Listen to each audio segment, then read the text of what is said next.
ज्योतिष प्रेमी बंधुओं नमस्कार। ज्योतिष के चैनल एस्ट्रोमिथस फाउंडेशन में आप सभी का स्वागत है। आज हम आपको बताएंगे गणेश चतुर्थी कब है, कैसे मनाई जाए, गणेश चतुर्थी का मुहूर्त क्या है, गणेश भगवान को किन किन चीजों का प्रसाद चढ़ाना चाहिए और भी चढ़ने लायक क्या चीजें हैं, साथ ही साथ क्या वर्जित है, क्या चीजें नहीं चढ़ानी चाहिए, और साथ ही साथ गणेश जी की प्रतिमा जब घर में आप स्थापित करें तो किस प्रकार से लेके आए, इन्हीं जानकारियों के साथ उपस्थित हुए हैं। ज्योतिष प्रेमी बंधुओं, गणेश चतुर्थी भाद्रपद की शुक्ल पक्ष की चतुर्थी को मनाई जाती है। दोपहर के वक्त भगवान गणेश जी का जन्म माना जाता है और गणेश चतुर्थी के रूप में इस त्योहार को मनाया जाता है।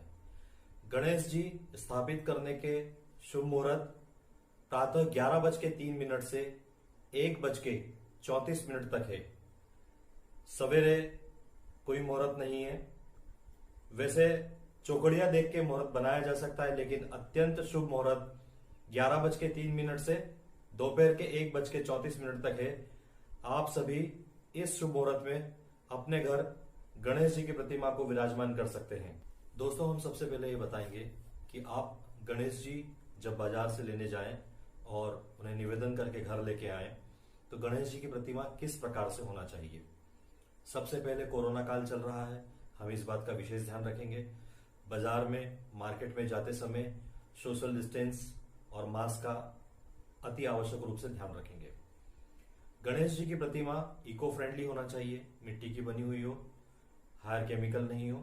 साथ ही साथ गणेश जी की प्रतिमा की सूंड दाहिनी ओर अगर होती है तो वह प्रतिमा उत्तम मानी जाती है। तो जब आप प्रतिमा लेने जाएं, भगवान का निवेदन करके घर लाएं, तो इस बात का विशेष ध्यान रखें कि गणेश जी की सूंड सीधे हाथ की तरफ अर्थात दाहिने हाथ की तरफ मुड़ी हुई होना चाहिए। दूसरी विशेष बात, या तो आलकी पालकी मार के बैठे हुए गणेश जी लाएं, अति उत्तम है। अगर कोई भी एक पैर उनका जमीन पे है और वो बैठे हुए हैं अपने सिंहासन पे, तो विशेषकर इस बात का ध्यान रखा जाए कि उनका कौन सा पैर जमीन पे है। उल्टा पैर जमीन पे नहीं होना चाहिए, इसका विशेष ध्यान रखा जाए। सीधा पैर जमीन पे हो, विराजमान हो वो बहुत अच्छे तरीके से, तो भगवान मजबूती के साथ बैठते हैं। इन दो बातों का ध्यान रखना परम आवश्यक है। भगवान को लाते समय ये भी देख लीजिएगा कि मूर्ति कहीं न से भी खंडित नहीं होना चाहिए। मूर्ति खंडित नहीं हो, दाहिना पैर और सूंड दाहिनी ओर होना चाहिए, इस बात का विशेष ध्यान रखें। यहां आप लोगों को एक बात मैं विशेष तौर से बताना चाहूंगा कि जिस परिवार में संतान की उत्पत्ति होने वाली हो या किसी परिवार में संतान की उत्पत्ति नहीं हो रही हो, गर्भाधान में समस्या आ रही हो या किसी भी प्रकार की पुत्र संबंधित या पुत्री संबंधित समस्या आ रही हो या दाम्पत्य जीवन के अंदर कंसीव नहीं हो रहा हो, बच्चा नहीं हो रहा हो, तो बाल्यकाल अवस्था वाले गणेश जी लाके घर में विस्थापित करें और उनका पूजन करें। उनके पूजन करने से ये हो सकता है कि परिवार में एक कोई खुशखबरी आए और बच्चे का जन्म घर में हो। एक प्रतिमा अगर आपने ध्यान से देखी हो तो नाचते हुए होती है, कभी कभी तांडव करते हुए भी गणेश जी मिलते हैं। तो जो नृत्य करते हुए गणेश प्रतिमा लेके आते हैं उनके घर में मंगल, शुभ मंगल, धन धान्य की पूर्णता और आनंद आता है। साथ ही साथ रिद्धि सिद्धि अगर बैठे हुई हो तो भी बहुत उत्तम बात है। इन्हीं बातों का ध्यान रखते हुए आप गणेश जी की प्रतिमा को घर में लाइएगा। भगवान से जिस समय आप गणेश जी की प्रतिमा को लेके आए तो उस समय वहां निवेदन कीजिएगा कि भगवान आप प्रसन्नचित्त होकर हमारे साथ चले। एक बात का विशेष ध्यान रखिएगा कि हम भगवान लेने जा रहे हैं, किसी मूर्ति को खरीदने नहीं जा रहे हैं। तो किसी मूर्तिकार ने जब उनको निर्माण किया है, बनाया है, तो वहां भगवान के तोल मोल और भाव अगर ना करें, अगर हमारा बजट कम है तो छोटी मूर्ति पसंद कर लें, लेकिन बड़ी मूर्ति पसंद करके भाव ना करें। भगवान के कभी भी भाव नहीं होते हैं। भाव हमारे हो सकते हैं, कीमत किसी भी वस्तु की हो सकती है, किसी चीज की हो सकती है, हर चीज की हो सकती है, लेकिन भगवान की और माता पिता की कोई भी कीमत नहीं होती, ये बहुमूल्य होते हैं।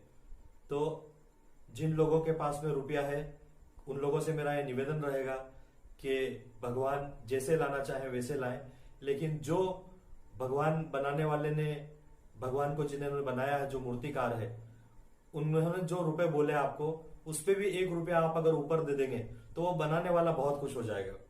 और जब मूर्तिकार खुश होगा तो भगवान भी खुशी खुशी आपके साथ आएंगे, और जब वो देने पे आएंगे तो शायद आपकी झोली में इतना भर देंगे कि आपके पास रुपया कभी खत्म ही नहीं होगा।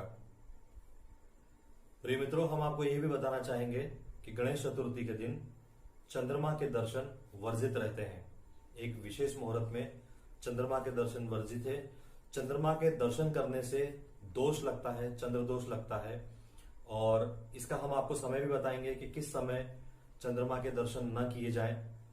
चंद्रमा के दर्शन गणेश चतुर्थी के दिन भगवान श्री कृष्ण ने कर लिए थे, तो उनको मणि चोरी का पाप लगा था। जबरदस्ती उनके ऊपर लाछन लगा था कि आपने मणि को चुराया है। तो गणेश चतुर्थी के दिन वर्जित चंद्रमा दर्शन रहते हैं। उसका विशेष समय है सवेरे 9:02 से रात्रि के 9:32 तक। इस समय में चंद्रमा के दर्शन वर्जित रहते हैं। ये एक अत्यंत उपयोगी और महत्वपूर्ण जानकारी है कि गणेश चतुर्थी के दिन चंद्रमा के दर्शन नहीं करना चाहिए। एक विशेष समय अवधि के लिए ये दर्शन अत्यंत आवश्यक है कि नहीं किए जाएं, इसका दोष लगता है। दोस्तों, हमारे YouTube channel astro Mitesh foundation को आप लाइक और सब्सक्राइब करें। साथ ही साथ मैं मितेश मालवीय आपसे निवेदन करूंगा कि इस वीडियो को आप अपने रिश्तेदारों में और सभी ज्योतिष प्रेमी बंधुओं के साथ शेयर कीजिएगा, ताकि ज्यादा से ज्यादा लोग इन जानकारियों का लाभ ले सकें। ज्योतिष के अंदर 9 ग्रह होते हैं। 9 ग्रहों में एक ग्रह केतु भगवान होते हैं। जब जब केतु भगवान 6, 8 या 12 भाव में बैठे हुए हों तो जन्म पत्रिका में या तो बीमारी लगती है, कर्ज आता है, मृत्यु तुल्य कष्ट आता है, या पैसा बिल्कुल भी नहीं रुकता है। जिन जातकों की जन्म पत्रिका में 6ठे भाव में केतु भगवान विराजमान हो, 8वें भाव में केतु भगवान विराजमान हो, या फिर 12वें भाव में केतु भगवान विराजमान हो, ऐसे जातकों को केतु भगवान की पीड़ा को दूर करने के लिए गणेश चतुर्थी पे विशेष पूजा अर्चना करनी चाहिए, ताकि उनके नकारात्मक प्रभाव को कम किया जा सके। किसी भी प्रभाव को खत्म तो नहीं किया जा सकता, लेकिन कम जरूर किया जा सकता है, क्योंकि every action has a reaction. अगर हम भगवान के आगे हाथ फैलाकर विनती करते हैं तो भगवान जरूर हमारी मदद करते हैं। हमने आपको यहाँ पूरी जानकारी दी।